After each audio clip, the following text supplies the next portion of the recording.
5 većih krompira stavit ću u šerpu.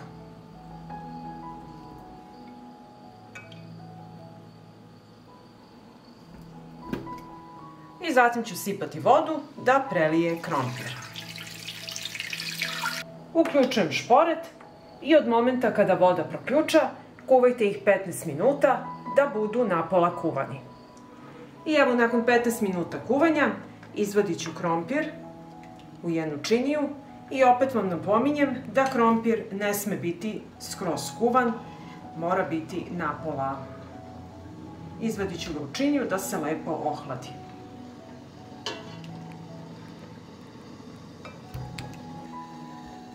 Krompir se ohladio i sada ću ga izrendati.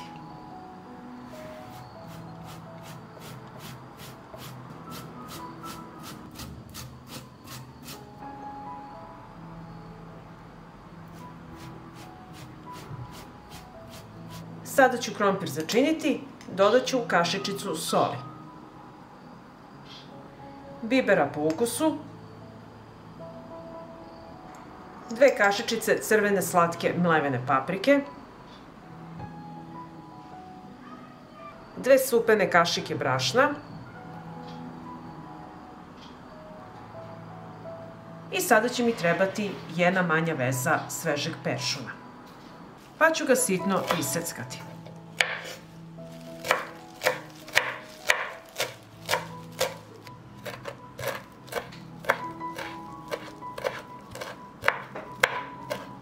I iseckani peršun stavljam na krompir. I sve ću ovo promešati i sjediniti.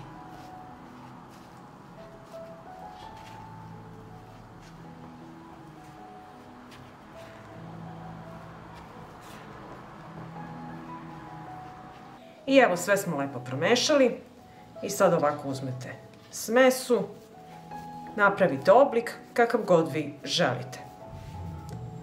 Ja ću ovako oblikovati kao jedne male valjuškice.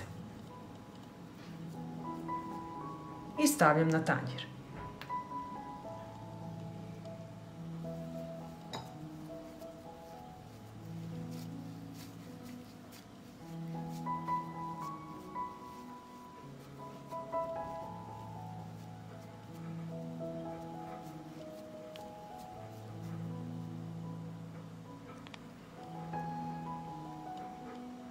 Pripremila sam krompir za pečenje i sad u jedan tiganj sipat ću ulje. Uključujem šporet i sačekat ću da se ulje zagreje. Ulje se zagrejalo i uvek stavite jednu čačkalicu da vam ulje ne bi pregorelo kada nešto pržite. I spuštamo krompir da se prži.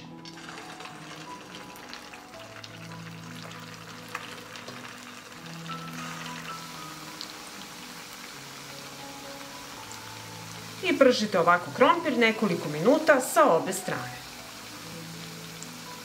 I sada okrećemo na drugu stranu.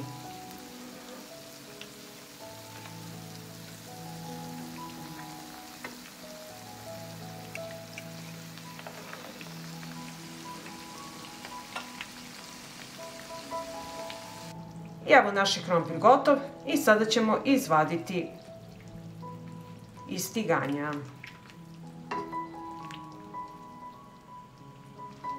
I stavljamo na tanjir koji smo obložili sa salvetama.